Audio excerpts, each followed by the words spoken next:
my name's Heather. And I'm Kathy. We work with the County of Wellington in emergency management. With a show of hands, who here has ever heard of emergency management?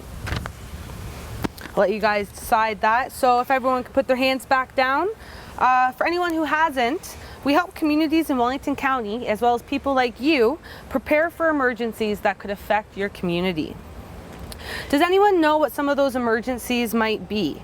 You can all shout out the answers. Anyone who's watching right now, shout out an answer of what you think an emergency could be that could affect your community. Okay, everyone quiet. Okay, I'm going to list some of those emergencies and let's see who maybe got a few of those right. So as you can see on our truck here, tornado is something that we deal with a lot in emergency management with the county, as well as we're no stranger to ice storms and snowstorms. We also deal with things like pandemics, so what we're going through right now, COVID-19, as well as power outages, which generally happens from some of the events I just listed. And lastly, a big one is flooding, especially for people who live in maybe the Minto area or the Mapleton area. So kids, it's really important to know how to prepare yourself for things that happen in your community. Can anyone tell me if a tornado warning happens, what do you do? Can anybody answer that? Great, good answers. So some of the things that you can do, here's some tips, are you go to the basement if you're in your house, take shelter, go into a small interior room such as your bathroom, a closet, or a hallway. If you don't have a basement, you can protect yourself by sheltering underneath a heavy table or a desk that you might have. In all cases, you should always stay away from the windows and the doors and the walls as well, the exterior walls. And as well, if you're outside, the best thing to do is to go inside. That's a really important one because people always say, maybe we should lie in a ditch, maybe we should do this. Get inside. That's always something we tell people. Next, we're going to talk about the importance of having an emergency plan.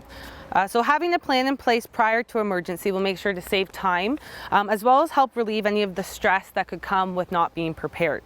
An example of having an emergency plan would be having a meeting spot outside your house in the event of a fire happening. So that's a really big one that we try to also promote, is having a plan prior to that, so that everyone knows where to meet. And another thing that you can have is an actual emergency plan sticker, and Kathy's going to go over some of the numbers that will be on this emergency plan that you'd usually put on your fridge or somewhere in your household that is easily accessible for the family. So some of the items that are on that sticker are the names of everybody that's in your household and their phone number. That's really important. If you have an out-of-town contact where you plan to go, in the case of emergency, having their phone number at your fingertips is important too. Your doctor's phone number, your veterinarian's phone number, and Poison Control Center is always a really good one to have on there as well. Lastly, kids, it's important to have a 72-hour kit in the event of an emergency occurring. 72 hours is 3 days. It's the amount of time that it takes for the emergency services to get to you if a big event happens.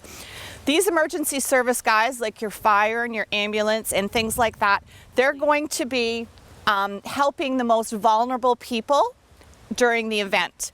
So it's important that you can look after yourselves and your family for the 72 hours. And I think that's pretty much everything that we should. Yeah, so I just wanted to add on to that. So just in case you're wondering what some of those vulnerable people might be, it might be somebody who's elderly that needs help. Maybe they're on oxygen, as well as it might be individuals who got injured throughout that event. So that's usually why the emergency services will take that extra time to get to your family. Some of the items that we say to have in your emergency management kit or your 72-hour kit would be an emergency blanket, especially if it's in the winter. We talked about that snowstorm, ice storm, water, and it's actually important that you have 2 liters per person in your household. The reason for that, I know a lot of people go, well, I don't drink that much water in a day. It's important because you might have to cook with it if the power is out. You might have to actually put it in your toilet if you don't have electricity and you need to go to the washroom. So we always say to have extra water. We have your toiletries here, especially in the event that you have to take your 72-hour kit and leave your house. So more for the evacuation side of things, as well as toilet paper. We've got our first aid kit here, which I think is self-explanatory, just in case you get hurt. We have cards. You can also pick coloring, different games, depending on what age of kid there is in your family. We have food here, canned food because it's non-perishable, and we always say, really important, that can opener, because not all cans have that handy dandy tab anymore, so you want to make sure you can get to your food. This here is an analog phone. A lot of people ask, why can't I text on this? The reason being is it's just for emergency calls. If the power goes out, you can actually plug this in to an outlet in your house where the internet goes. If you have a fax machine, I know some houses actually don't have this anymore. Luckily, we do have cell phones now, so that's another thing. Make sure your cell phone's charged, that you have maybe additional source of energy, one of those outside chargeable kind of packs.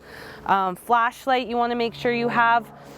And then this is just to show if there's any medication, if there's anyone in your household that's on medication, you always want to make sure you have maybe extra and or a list of what type of medication that person is on. So again, this is that 72-hour kit. You can add extra things to it. You can go to the dollar store, you can buy them pre-made. Canadian Tire has them. It's honestly, it can be fun for the family as well. So again, thanks for listening to us today. Do you want to finish again, Kathy, with anything? Yeah, the only other thing is if you have the sticker on your fridge. If not, then keeping something like this right in your 72-hour kit you'll know always where your documents are that you need. So yeah, I think that's water resistant, which is really cool. Yeah, so I think that's us. That's it for us, Heather. Yeah, so again, make sure that you guys be informed. You want to make sure you have your plan, make a kit. So kids, the message today is be better prepared.